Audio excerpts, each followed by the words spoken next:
Hello, everyone. Welcome to Superhero with a Cane podcast number 4. Um, Today, I want to talk about something a little bit different. I've learned that meditation and mindfulness will actually help quite a bit.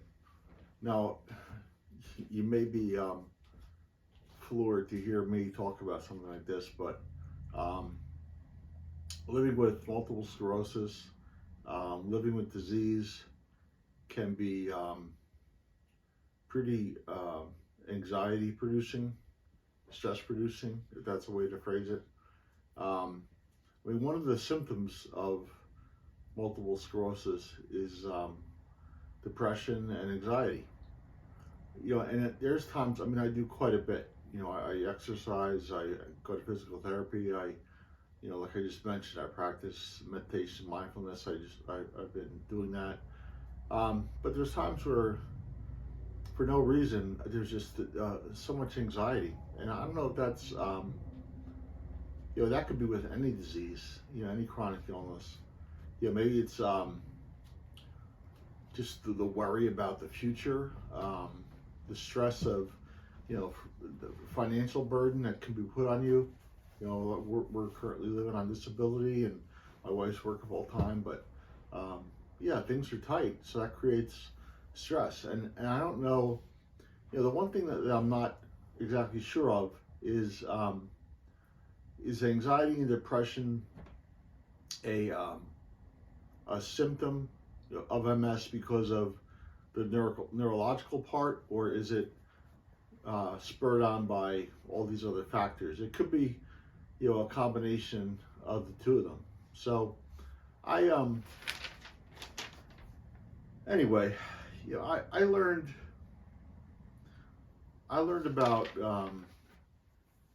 meditation and mindfulness um, mainly because I went to, I was looking for another outlet of how to help myself, and I went to integrative medicine, Dr. Leopold in Hackensack Meridian, and met with him. And one of the things he suggested was, I talked to a therapist, which I've been doing for years.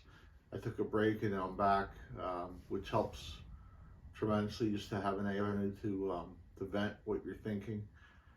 And something else he recommended was that I go to, I take something called heart math, which is, it's a level of, I guess, meditation and mindfulness. I learned this, I had to go through a course.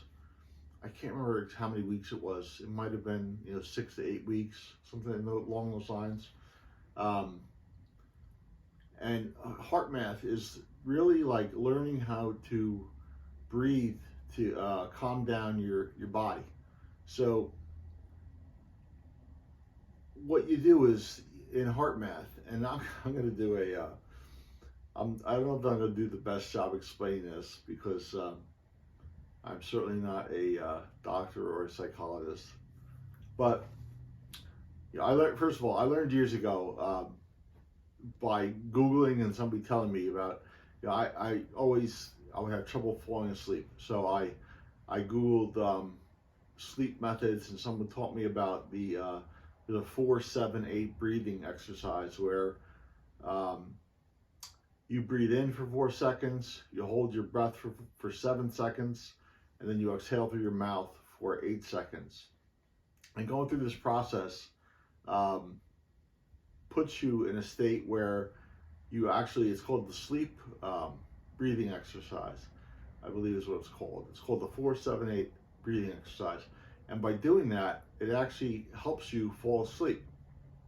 So I learned that breathing um, the correct way at certain moments can have a drastic effect on, your physical, and how you um, react to things, perceive things. So I thought, what the hell? If I can do this with breathing to go to sleep, then maybe it'll help me calm down at certain points during the day. So um, yeah, I went to HeartMath, and what I learned was that if you take a period of time during the day, for me it works best, in the morning, and you breathe in and out, and as you're doing that, I know you think of meditation, you're like, all right, I'm going to be on some friggin' mountain with a sunset behind me in some goddamn yoga pose.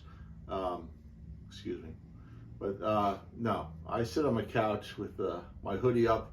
I close my eyes, and I visualize breathing in, and you're supposed to be picturing, or imagine breathing through your chest, like if you could do that, and through your heart, and breathing in and exhaling. Um, and you're supposed to focus on something that brings you joy while you're doing this. It's the part that I always struggled with, focusing on something that brought me joy.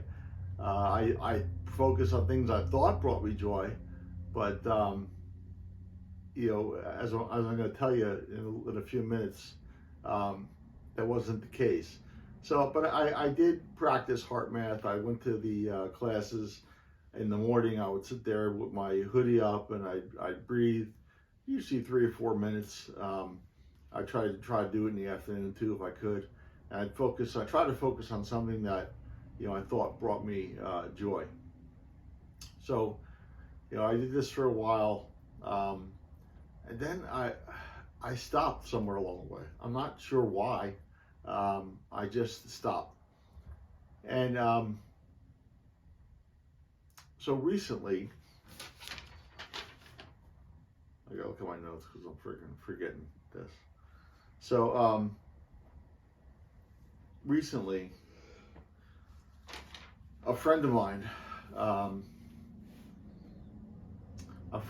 that's in the healthcare industry, taught me something. She told me a story about living with cancer, the anxiety and stress that would bring on. And, I talk about living with multiple sclerosis, the symptoms of that every day. And it's bizarre, but I often think about, like, why did I get this disease? Why couldn't I get some other disease? I don't know if that's positive, negative. I'm not sure what it is. It's just thoughts that go through your mind. But this person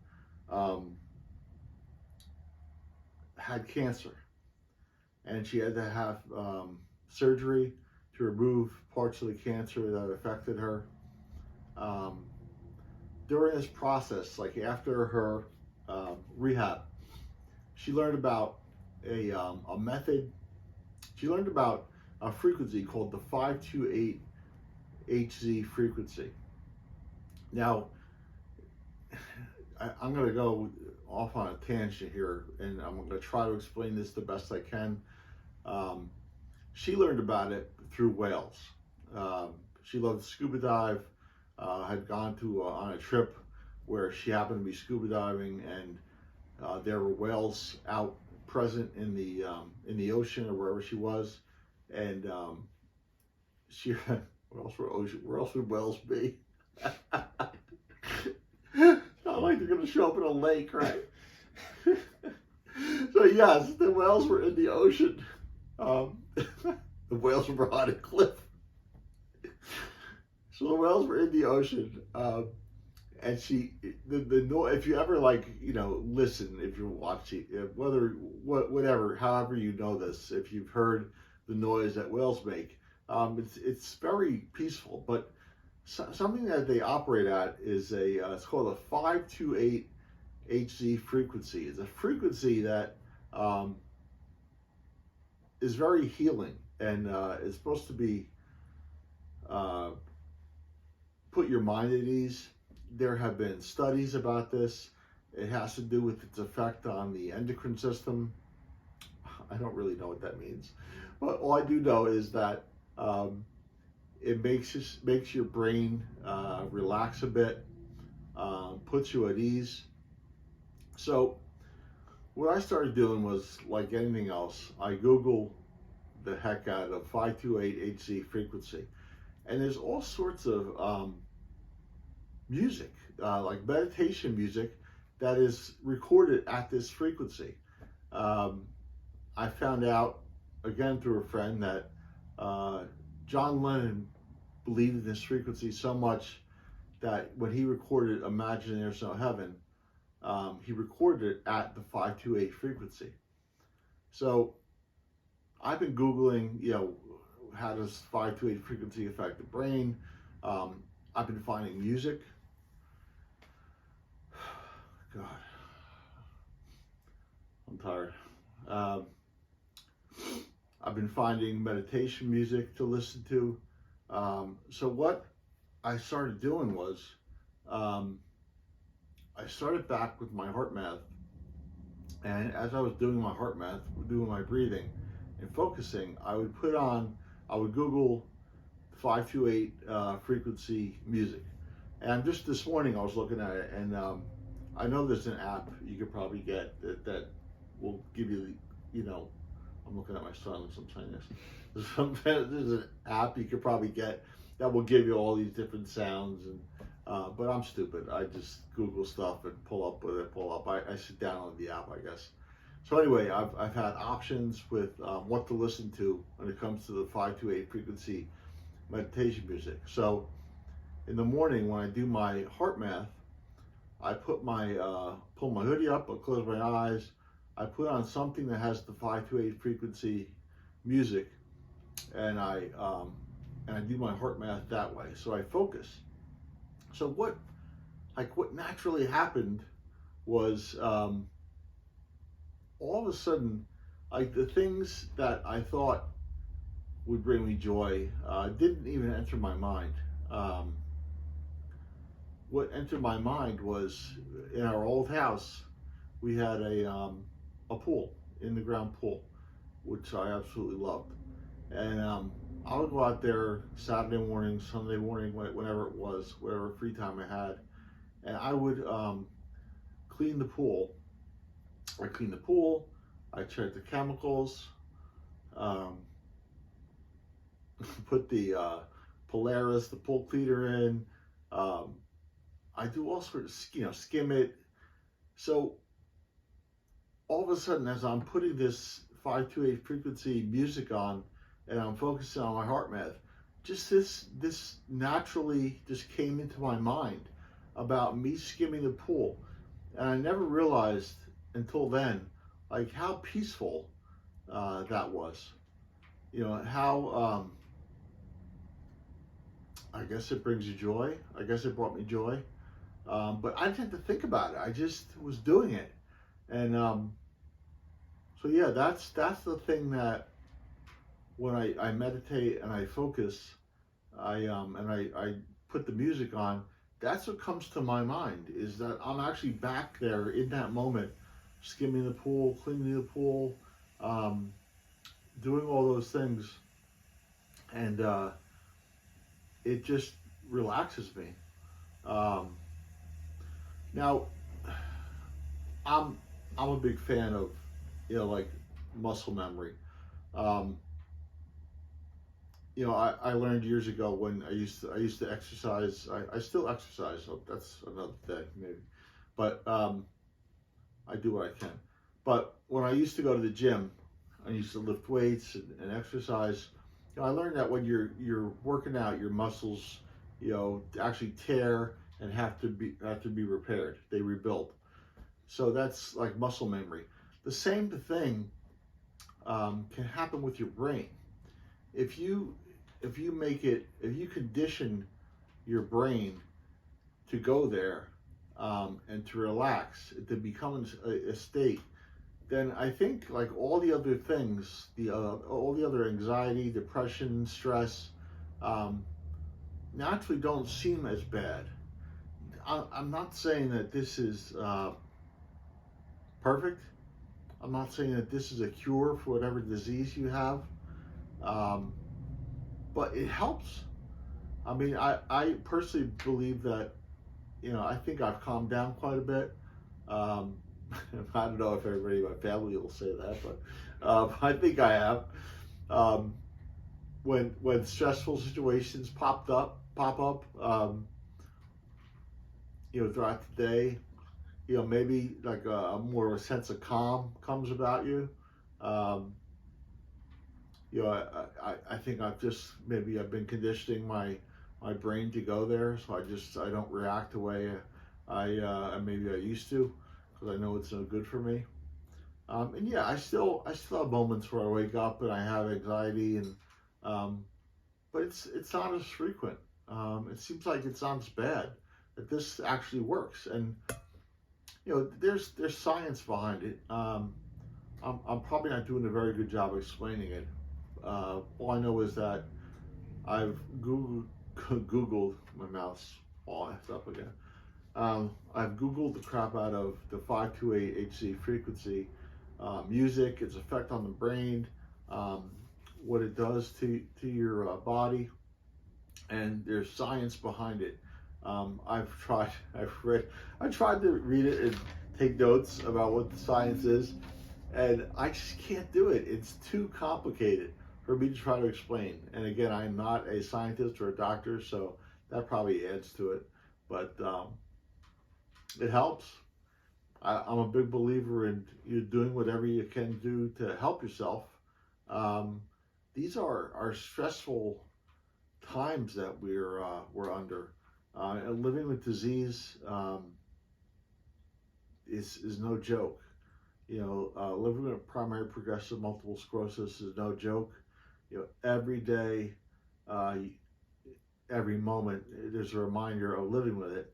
Um, unless you're doing something to help yourself, um, it really, I think, could really take over your life, and affect how you make decisions, how you treat others, how you operate throughout the day.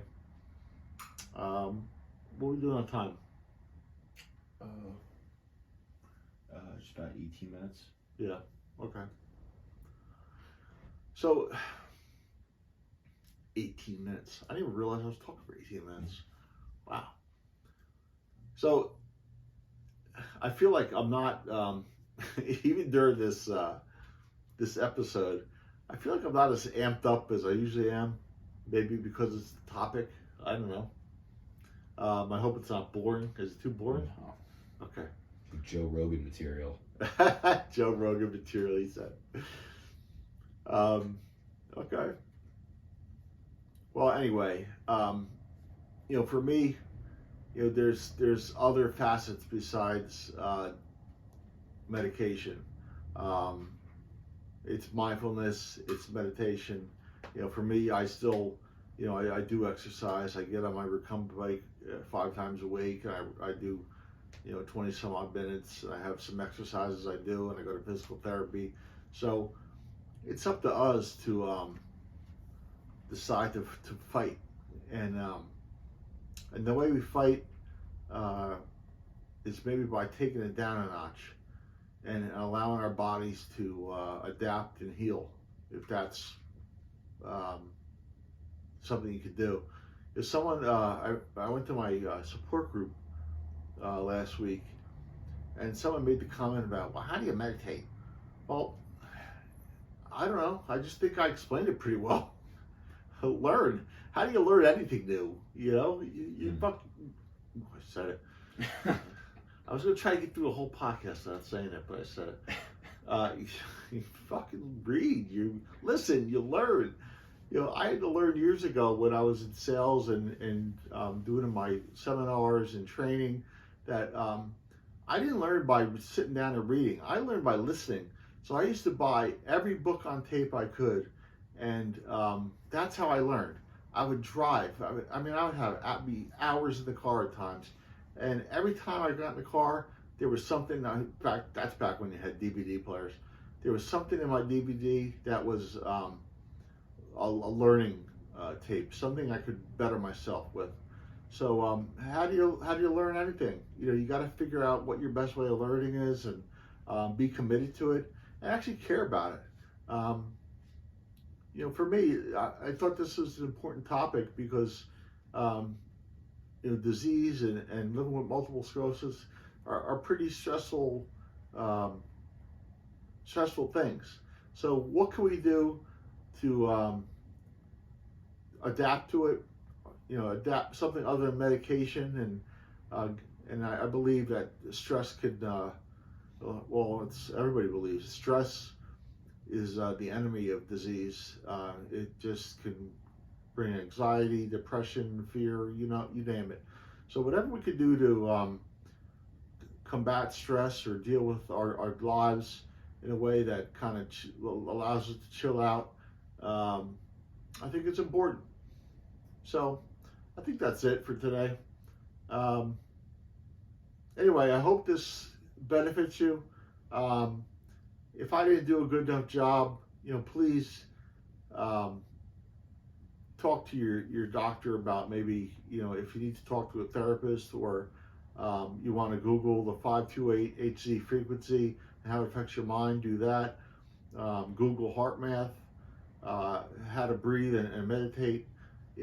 Figure out what is best for you, and you got to just do it, and be committed to it. You can learn anything if you put your mind to it. Just decide you want to do it. Okay, have a great day. I'm out.